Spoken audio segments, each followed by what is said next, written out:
Hey guys, I'm going to get into the film Eraserhead, which was directed by David Lynch and released in the year 1977. This is a debut feature film that he had spent approximately 5 years building up to, just living out in Philadelphia, getting married for the first time, just kind of figuring out his new sort of lifestyle. And there's a uniquely crazy outlook in this film that's just uniquely relatable. I think everyone ever nudged me, people always nudged me on like Tim Burton aesthetic. I think this is the film that actually lays that out in the way that resonates with me the most. Because this is just a deep and layered study of people who are unable to function between just basically old-fashioned values and modern values in a modern kind of world, like as far as traditionalism goes. And there's just an endless amount of madness that's just explored in the depth between those two angles. And I think David Lynch has been really going at this his entire career, but here he found a completely original way to express this, and never for a moment I think the first time I watched this film, I didn't fully understand it. This is easily a film that makes misunderstand because it often feels like it's going for a bit of that style over substance. But then I feel like really the more I watch it though, I'm like, oh no, it meets together. This is extremely substantial and very spiritual. As David Lynch does describe this as his most spiritual film, and refuses to elaborate on that. So it makes it very personal. And it's easy to see what he's saying. It definitely makes sense when I watch it. This does feel like a uniquely spiritual angle of just like a hopeless man just begging for something of a release, you could say, of some sort. It's kind of like the tone and spirit, because literally that's the center of the story. It's like a man having this baby, and it's like all this anxiety. It's literally like one of the first films to hone in on anxiety in such a raw and close up kind of way. Like other films that came around and did this in the future were like, I think a lot of films like the Coen Brothers and Paul Thomas Anderson, like Barton's Feet, Punch Drunk Love, particularly come to mind. But David Lynch kind of, I think, acquired this. It's like a very modern day kind of outlook, just very quirky sort of characters. But here it feels completely horrifying. It doesn't really feel funny ever for a moment. It's always kind of just weird and eerie.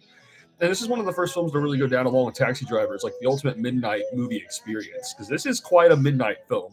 This is just one of those films that somehow it just always seems appropriate to watch this at nighttime, because the filmmaking here is absolute perfection, and it's just bizarre in the most beautiful way I've perhaps ever seen ever. The atmospheric slow burner in this just becomes more meaningful every time I rewatch it. It's just got a complete, I don't know, it's just completely outstanding in the way this all unravels, and the atmosphere of this film is just so eerie and so horrifying. Like especially like all these scenes of like seeing in heaven everything's fine, but it feels completely just off and strange. I think that's like the idea. A lot of like modern art, and David Lynch is like the best walking example. It's just like, well, like my real life world isn't the heaven that was once brought upon me growing up, and that's kind of what he has as an artist. That's just so timeless and so resonating. I think with modern day kind of artists. And it seems like most modern artists would point to him as one of the ultimate. Well, David Lynch is one of the ultimate walking forces of just an artist who walks in and talks it just kind of perfectly, and it comes out throughout his entire filmography, basically. Yeah, like everything about the characters are very strange. It all feels very offbeat, very isolated, and there's all very dreamlike, nightmarish kind of outlook living in this film. Now, Stanley Kubrick fell in love. I think he saw this and felt like he never made a film this great. And I think he was wearing a lot of that with The Shining. Like, I think David Lynch was the ultimate director that made Stanley Kubrick kind of give up his ego and see, oh man, another man could come around and be just as talented. David Lynch is certainly a more humanistic. I mean, Stanley Kubrick might have a slightly more perfectionistic angle with it. I think Lynch has the more humanistic, with the equal amounts of perfectionism. I don't know, even a film like this, like where the characters are nowhere near as rich. Of course, that's the one thing David Lynch would certainly go on to evolve deeper characters, but this keeps coming back to me as just an aesthetic haven for me. Even though it's kind of the hell, it's just a dreamy kind of outlook on things. It also makes me seriously just relax heavily on anxiety. It's just that's really the key word. This is just anxiety in the movie, basically. It's all about just feeling completely unsettled and strange and entering so deep in your subconscious that these images may not make sense until years passing. Like, I think as the older you get, the more this makes sense. That's kind of, I think, the way the best art functions, and that's certainly how Eraserhead functions. It's basically just horrifying.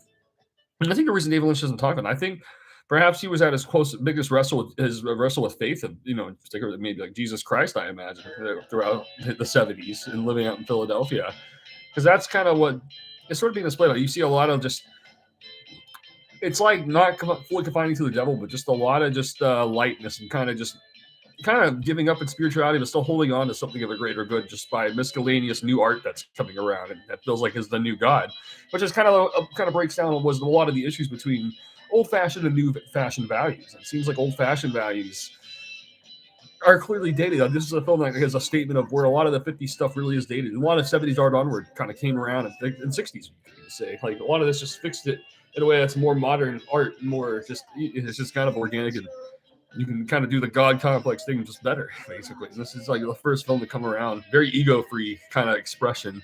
Like, it just feels like horrifying and like very uncertain, very like an alien kind of place to be in, very psychologically horrifying, as you just kind of feel the horrors of just being in a very like, honestly, like a very like there's just disturbing sort of place. Like, again, like it feels like it reminds you also a lot of 1940s aesthetic coming right out of this, but it just plain feels like very cold. You could say this is almost the place that just feels like the world's cold, so it's made everyone cold.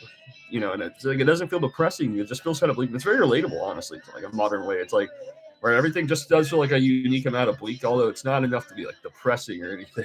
But that kind of lives in this film heavily.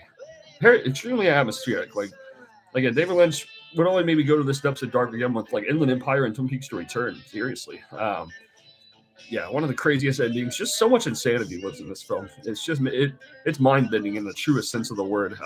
Very original. There's never been a film like this before or since. Honestly, I mean seriously, like David Lynch can only recapture this again with like Inland Empire, Twin Peaks to Return moments.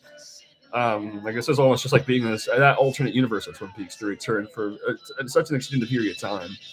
Um, and there's just nothing regular about it. I mean, there's just a completely irregular kind of expression all around.